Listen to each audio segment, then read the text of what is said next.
Hey, everybody. It is Friday, January 16th, 2026.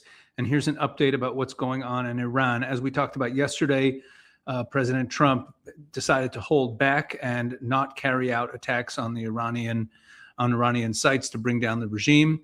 From reports that we're getting, it turns out that there was an attack planned, but that President Trump did not feel confident that this attack would bring down the regime, and he doesn't want to carry out an attack that won't have that effect. And there's some logic to that, because if you carry out an attack that doesn't bring down the regime, although you might think that you're helping the protesters, it could lead to a lot more bloodshed. It could lead to all sorts of retaliations against Israel and against other American assets in the Middle East, which could lead to all kinds of escalation and might not hasten the downfall of the regime. The regime is teetering anyway. The protests are ongoing. And we're going to take a look at those protests right now. So just before we get all up in arms about the fact that maybe President Trump was held back from carrying out an attack, I'll remind you, as I've said in a number of these videos, the Iranian regime is not some little mom and pop shop like some of these other dictatorships in the Middle East, like Libya used to be under Gaddafi, or Iraq under Saddam Hussein, or Syria under Assad, that if you remove the top guy, the regime is no longer. It does not work that way in Iran, both because of the sheer size of Iran, also because of the massive structure of its government and of the IRGC. It's not so simple to just take down the regime. And the United States has to weigh its options very carefully. We also pointed out in the previous update that Qatar and Saudi Arabia were preventing the United States from using their airspace, or in Qatar's case, using the base on their property. We will get into that in a few minutes. But first, let's go to an update of what is actually happening in Iran these days. So we're now seeing that the Iranian regime has instituted martial law, basically making it illegal for anyone to be outside, and they're strictly enforcing that. Here we'll take a look at a scene. This is some footage that made it out of the martial law being implemented in Tehran. Take a look at this. So you see what it says here, telling everyone to go inside their houses, to distinguish yourselves from you and the rioters, go inside your homes. And you hear gunshots being fired, which could be just trying to frighten people, but the street's getting very empty. Now, that doesn't mean that everyone is being obedient about following along with the martial law. As we'll see here, this is after the martial law was implemented. There are still crowds and crowds of people in the streets. So it's kind of dark, but if you see this big mass of people going all the way around the corner here, there are still pretty big protests going on. But they have implemented martial law. And here this Twitter account writes, this is Iran now. Iranians opposing the Islamic regime are defying martial law and refusing to leave the streets. Despite repression, the public remains resilient. Very good. And we are, of course, praying for them. Now, here is some very chilling footage. This is actually a few days old, but it is footage of a protester being shot. So let me take you through this footage. What you have here is confrontation. Here's the protester right here. This is the protester, and he's sort of being tackled to the ground by this member of the Basij, of the security force. And he sort of struggles, and he pulls him to the ground. And then once he's got him on the ground, he's going to shoot him. Here we go. And they kill the protester right there on the ground. So there's more and more of this footage coming out of protesters actually being killed in Iran. Now here, this is an interesting angle. We've talked about Reza Pahlavi, the crown prince. Now, he is the son of the Shah of Iran. Just to review for those who don't know the terms, the Shah of Iran was the leader of Iran before the revolution. He was a reformer. He was making Iran much more of a pro-Western place. He had the title of king, but that doesn't mean that Iran wasn't a democratic place. It was king kind of the way you have a queen in England or a king in Jordan, where there's still a legislature and there's still freedom, but a lot of leadership and decisions are made by the Shah. Now, the Shah was sort of mixed popularity, and that's what led to the revolution. Part of what led to the revolution in 1979 was that he was extremely permissive about Western behavior, about women walking around not dressed modestly, and things that offended Muslims. And there was a little too much permissiveness and liberalism for this traditional culture, and that led to the backlash that ultimately brought the Islamic regime to power. Ever since then, Reza, the son, has been living in exile, and he is now positioning himself to lead coming back into Iran. So that's a little bit controversial. First of all, some of the other opposition groups don't want a return of a Shah. I would say a fair number of them. And it's always been an open question, to what extent does he actually have popular support in the streets of Iran? He has been, throughout the protests, putting out these encouraging messages. We've shared some of them in our updates. And the population has been responding. There have been people chanting in the streets for him.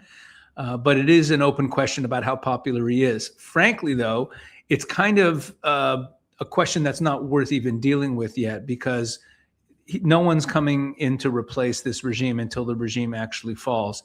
But there are many in the left-wing media and the mainstream media who have been starting to attack Reza Pahlavi, even though he's basically a freedom fighter for his people. Whether or not he becomes the next leader of Iran is a question.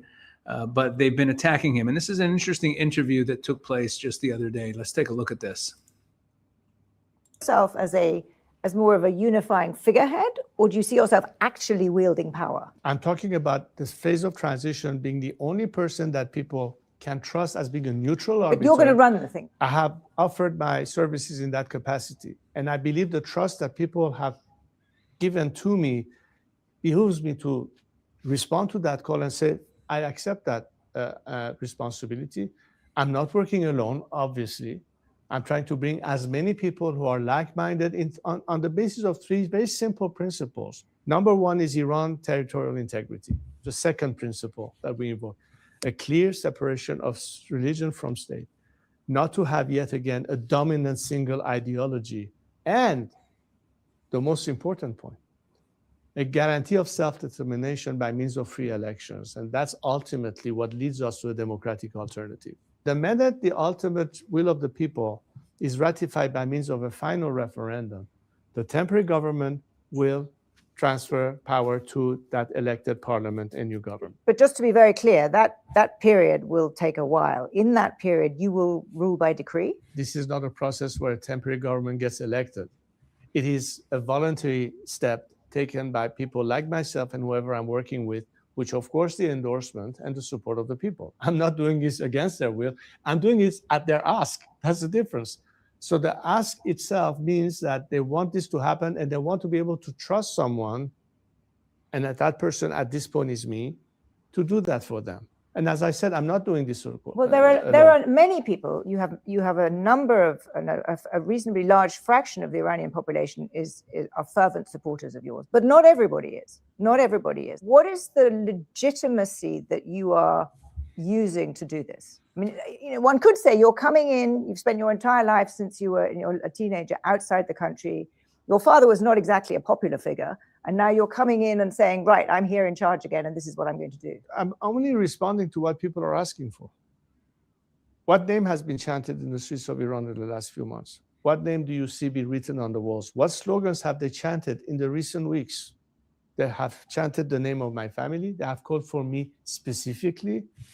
I think that's pretty much of an indication of what the people want. I guess that's what I'm asking. Do you think that, yes, there have clearly been chances. Isn't that sufficient to establish? It's not everybody, right? Of course it's not everybody. Can you tell me anywhere in the world that there's somebody has 100% vote of everybody? Of course not. But the majority believe in that direction. It's not even an issue of the final form. Republicans, monarchists, that's not even the debate. I'm not here to advocate an outcome, but I'm a bridge to that destination. So, yeah, that's an interview with the editor-in-chief of The Economist.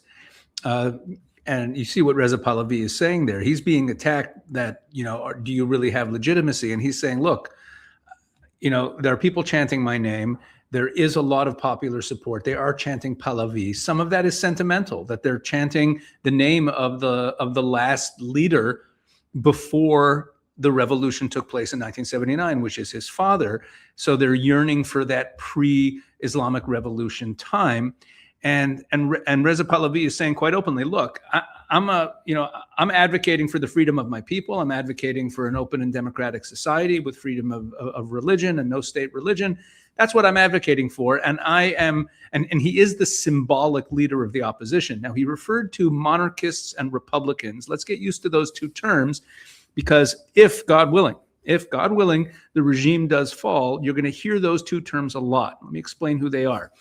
Among the exile community, the diaspora community of Iranians, of Persians who live all over the world, a lot of them in Europe, a lot of them in the United States, California has a big population of them. Among the Iranian exile community, there are monarchists. Monarchists are the ones who support Reza Pahlavi. They support the return of the Shah's family.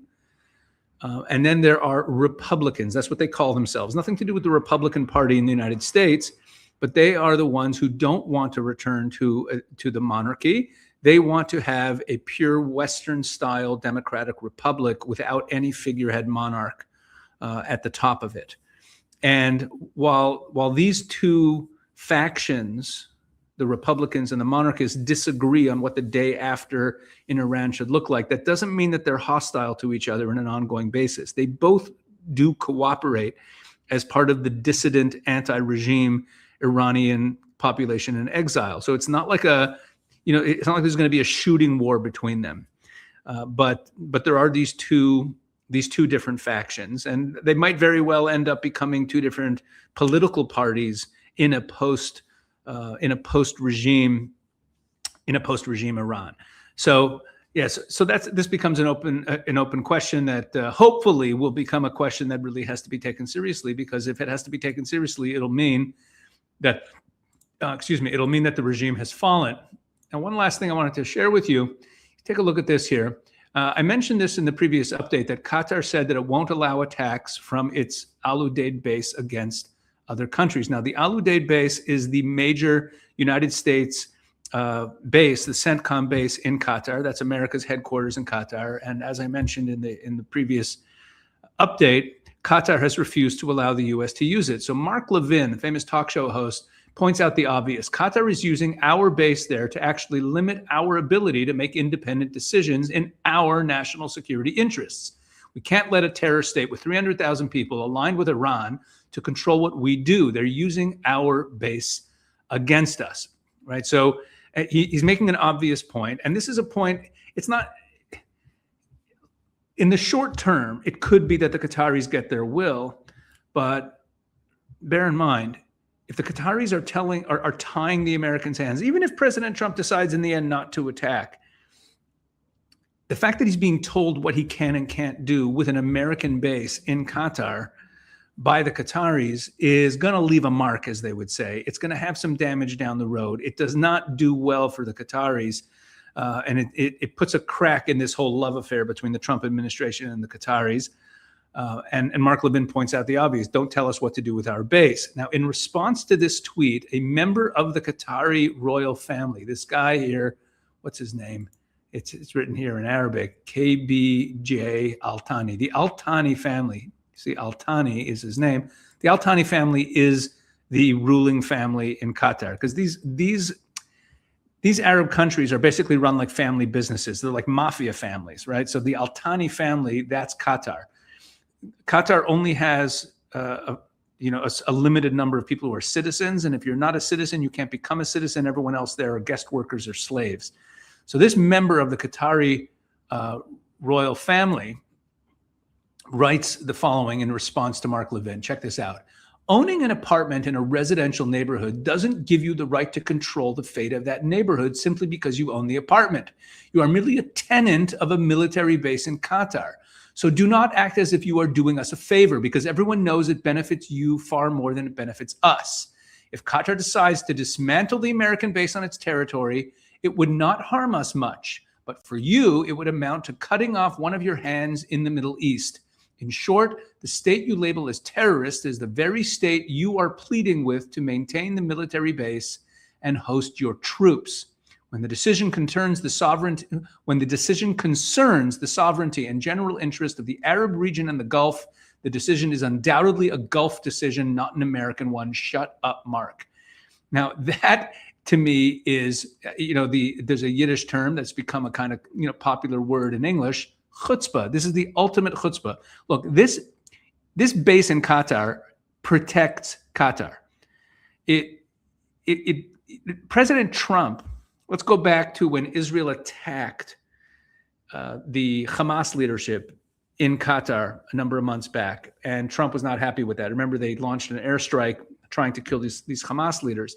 And at that time, President Trump put out an executive order, a very controversial executive order, pledging that the United States would grant protections to Qatar similar to what are called Article 5 protections in the NATO alliance, which means that, like in NATO, if any NATO member state is attacked, all NATO member states have to respond and come to their defense. That's Article 5 of NATO. So President Trump extended this Article 5 type protection to Qatar as a pushback against the Israelis and as a kind of warning to the Israelis, saying that if Qatar gets attacked, the United States will come to Qatar's aid. Okay? So Qatar is basically an American protectorate. Okay? They're not, calling the American base there a tenant in Qatar is a little bit skewing the actuality here. Qatar gains a tremendous amount. It gains this very important security protection, especially considering the fact that other states in the region, right around it immediately, like Bahrain and the Emirates, and traditionally the Saudis, even though lately they've been on better terms, have had very hostile relationships to Qatar. There was almost a shooting war, a literal war between a Saudi Emirati-led coalition against the Qataris back in 2017. The Americans stepped in and stopped it. The Americans have protected the Qataris on a number of occasions. So it's pretty amazing to me to see this member of the Qatari royal family saying, you don't get to tell us what to do with your base.